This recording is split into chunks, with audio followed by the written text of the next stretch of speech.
अगर भगवान तुमसे इंतजार करवा रहे हैं तो तैयार रहना। वो उनसे कहीं ज्यादा देने वाले हैं जितना तुमने मांगा है। जिस तरह लोग मुर्दे इंसान को कंधा देना पुण्य समझते हैं, काश इस तरह जिंदा इंसान को सहारा देना पुण्य समझने लगे तो जिंदगी आसान हो जाएगी। मत सोच इतना जिंदगी के बारे में। जिसने जिंदगी दी है उसने भी तो कुछ सोचा होगा। बेवजह ही नहीं होती लोगों से मुलाकात, किसी से सबक मिलता है तो किसी से ज्ञान। श्री कृष्ण कहते हैं, किसी को दुख देकर मुझसे अपने सुख की इच्छा मत करना। अगर तुम किसी को एक पल का भी सुख देते हो तो अपने दुख की चिंता कभी मत करना। जब दर्द और कड़वी बोली दोनों सहन होने लगे तो समझ लेना जीना आ गया है। कौन क्या कर रहा है, कैसे कर रहा है, क्यों कर रहा है, इन सब से आप जितना दूर रहेंगे उतना ही खुश रहेंगे। हंसते रहो तो दुनिया साथ है, वरना आंसुओं को तो आंखों में भी जगह नहीं मिलती। जीवन में जो होता है वह किसी वजह से होता है। या तो वह आपको कुछ बनाकर जाता है या फिर कुछ सिखाकर। कटना, पिसना और अंतिम समय तक निचोड़े जाना गन्ने से बेहतर कौन जानता है कि मीठा होने का नुकसान कितना होता है। जब कोई दिल दुखाए तो सबसे बेहतर है कि हम चुप हो जाएं, क्योंकि जिन्हें हम जवाब नहीं देते उन्हें फिर वक्त जवाब देता है। अंधे बहरे गूंगे बनकर अपने लक्ष्य पर ध्यान देते रहो। यहाँ इतने खाली लोग हैं कि ना खुद कुछ करेंगे और ना करने वालों को कुछ करने देंगे और उनका मनोबल भी तोड़ देंगे। लोग जरा सी बात पर आपको छोड़ देते हैं और भगवान जरा सी प्रार्थना से आपको थाम लेते हैं। कर्मों से डरिए, ईश्वर से नहीं। ईश्वर तो माफ कर देता है मगर कर्म नहीं। यह अटल सत्य है कि जैसे बछड़ा 100 गायों में अपनी माँ को ढूंढ लेता है, उसी प्रकार कर्म अपने कर्ता को आज नहीं तो कल ढूंढ ही लेता है। नीयत साफ और मकसद सही हो तो यकीनन किसी न किसी रूप में ईश्वर भी आपकी मदद करते हैं। जिंदगी में जितना शांत रहोगे अपने आप को उतना ही मजबूत पाओगे, क्योंकि लोहा ठंडा होने पर मजबूत होता है। गरीब रहोगे कोई ध्यान नहीं देता। मेहनत करोगे तो सब हंसेंगे, लेकिन जब कामयाब हो जाओगे तो सब जलेंगे। जिंदगी वो हिसाब है जिसे पीछे जाकर सही नहीं किया जा सकता। इसलिए आज में सुधार करें और पुरानी बातों को अनुभव की तरह इस्तेमाल करें।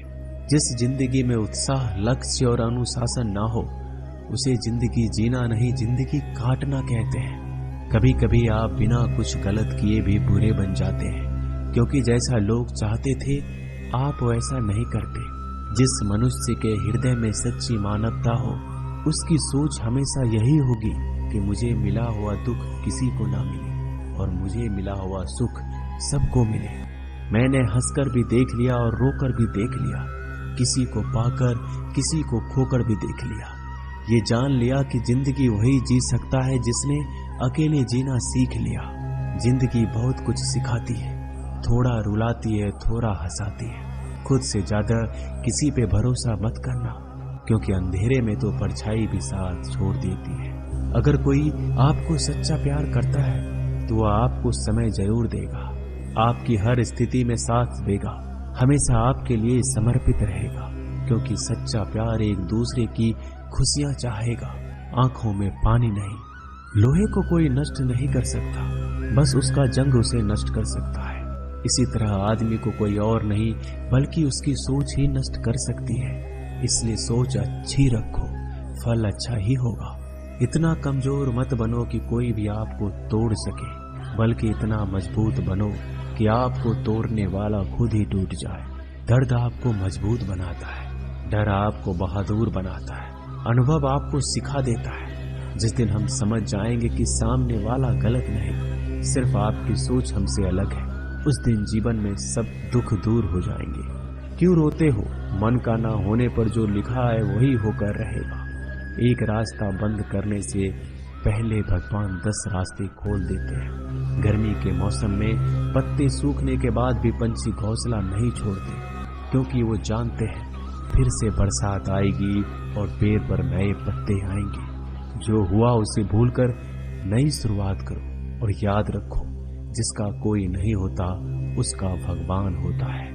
मतलब से जुड़े रिश्ते मतलब तक साथ देते हैं, लेकिन दिल से जुड़े रिश्ते आखिरी सांस तक निभाते हैं। अच्छा काम करते रहो, चाहे कोई सम्मान करे या ना करे, क्योंकि सूर्योदय तब भी होता है जब करोड़ों लोग सोए रहते हैं।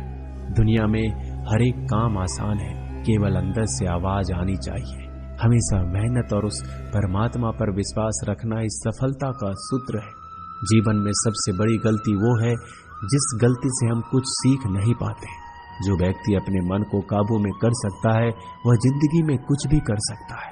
इंसान की अच्छाइयों पर सब खामोश रहते हैं, लेकिन चर्चा अगर बुराई पर हो तो गूंगे भी बोल पड़ते हैं। श्री कृष्ण कहते हैं, तुम्हारे बीते हुए कल को तो मैं ठीक नहीं कर सकता, क्योंकि तुम वर्तमान में अगर अच्छा कर्म करोगे तो मैं तुम्हारा आने वाला कल जरूर उजागर करूंगा। झूठी बातों पर लोग आपकी वाहवाही करेंगे, वही लोग आपको तबाह करेंगे। बुरे से बुरा क्या ही होगा, हम तो हमेशा ही सोच लेते हैं, मगर अच्छे से अच्छा क्या होगा हम ये कभी नहीं सोचते। जो ईश्वर रात को पेड़ पर बैठे पक्षियों को कभी गिरने नहीं देता, तो सोचो वह तुम्हें अकेला और बेसहारा कैसे छोड़ सकता है। आज के जमाने में कोई अपना नहीं होता, सिर्फ लोग तब तक साथ देते हैं जब तक उनका स्वार्थ होता है। अगर कोई अकेला है तो इसका मतलब ये नहीं कि उसे कोई पसंद नहीं करता, बल्कि वह अकेला इसलिए है क्योंकि उसने दुनिया की औकात जान ली है। एक बार राजा और उसका मंत्री तलवार को साफ कर रहे होते हैं। तलवार को साफ करते समय अचानक राजा के पैर पर तलवार गिर जाती है और राजा के पैर की उंगलियां कट जाती है। उस राजा को उंगली कटने के कारण बहुत ही तकलीफ हो रही थी, बहुत ही दर्द हो रहा था, लेकिन उसका मंत्री कहता है, शांत रहिए महाराज, जो कुछ भी होता है अच्छे के लिए होता है। राजा को यह बात सुनकर गुस्सा आ जाता है। वह मंत्री से कहता है कि मेरी उंगली टूट गई और तुम कह रहे हो अच्छे के लिए हुआ।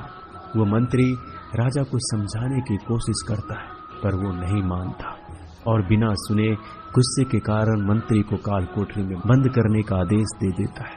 पर मंत्री को इस बात का कोई दुख नहीं था, क्योंकि उसका अभी भी यही कहना था कि जो होता है अच्छे के लिए होता है। वो अपनी खुशी से ही अपने आप को सैनिक के हवाले कर देता है। राजा इस बात को सुनकर चौंक जाता है, सोचता है कि मेरा मंत्री कितना मूर्ख था। उसे लग रहा था कि मैंने उसे अच्छाई के लिए कैद कर दिया। इस घटना के 3 महीने बीत जाते हैं।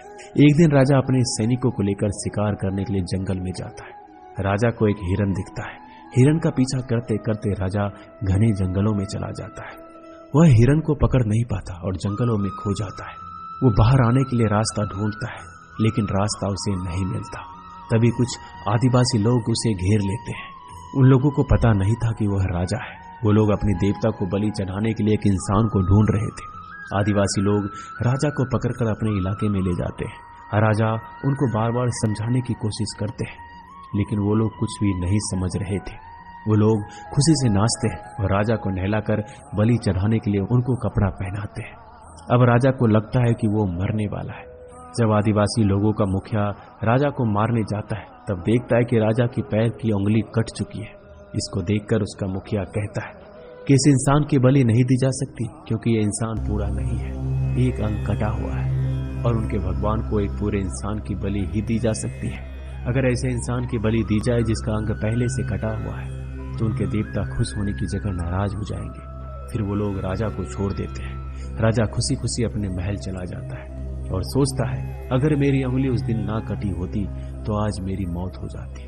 इसका मतलब मंत्री सही कह रहा था, जो कुछ होता है अच्छे के लिए होता है। फिर राजा अपने सैनिकों को आदेश देता है कि जल्दी से जाकर मंत्री को रिहा किया जाए। फिर राजा मंत्री को अपना पद वापस देते हैं और पूछते हैं, मंत्री उस दिन मेरी उंगली कट गई, मेरे लिए अच्छा हुआ, मैं मान गया, लेकिन तुम जेल में हो, इससे तुम्हारा क्या अच्छा हुआ। मंत्री खुशी खुशी राजा से कहता है, महाराज आप शिकार के लिए जाते तो आपके साथ मुझे भी आना पड़ता, और अगर मैं आपके साथ जाता तो वो लोग मुझे मार देते। मंत्री की बात सुनकर राजा को समझ आता है कि जो भी हमारे जीवन में होता है वो अच्छे के लिए होता है। अगर हम अपने जीवन में देखें तो हमारे जीवन में भी कुछ मुश्किलें आती हैं, हम उनका सामना नहीं करते, हम उनको ही दोष देते हैं। ये मुश्किलें हमें आगे बढ़ाने और मजबूत कराने के लिए ही आती है। हमें हर मुश्किलों को सकारात्मक तरीके से देखना चाहिए, क्योंकि हर चीज कुछ न कुछ सिखाकर ही जाती है।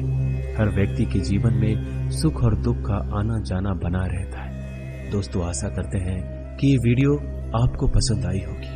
मिलते हैं जल्दी नए ज्ञानवर्धक वीडियो के साथ। धन्यवाद।